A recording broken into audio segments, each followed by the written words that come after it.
एउटा महान भनाइ छ नि, हरेक निराशावादीले अवसरलाई पनि कठिनाइ देख्छ अरे, तर एउटा आशावादीले हरेक कठिनाइमा पनि अवसर देख्छ अरे।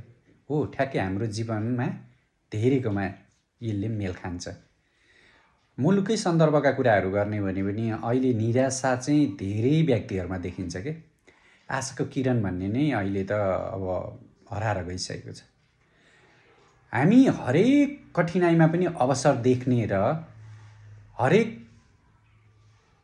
अप्ठ्यारालाई पनि त्यसलाई सहज रूपमा अगाडि बढ्ने र त्यही अनुसारको फल प्राप्ति गर्ने अथवा आफूलाई त्यही अनुसार चाहिँ आशावादी बनाउने कुराहरू एउटा पक्ष रहन्छ भने अर्को पक्ष चाहिँ अवसरमा पनि अब कठिनाइहरू देख्छ के, देख्ने वर्गहरू हुनुहुन्छ।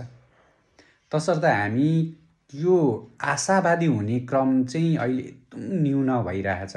त्यसकारणले आशावादी हुनेतर्फ हामी अगाडि बढौँ र हाम्रो जीवनको ऊर्जा पनि आशावादी हुनेतर्फै केन्द्रित गरौँ र हाम्रा आफ्ना आफन्त छरछिमेक अथवा जति पनि हाम्रा परिवारका सदस्य हुनुहुन्छ उहाँहरूलाई आशावादी हुने खालको चाहिँ वातावरण तयार गरौँ, हामीले पनि सुझाव दिउँ। मान्छेमा यति धेरै निराशा भयो, यति धेरै निराशा व्यक्त छ जो कि आशाको किरण नै उसले देख्दैन। तसर्थ आशा सधैँ बोकेर हामी मानिस अगाडि बढ्नुपर्छ, निराशा होइन।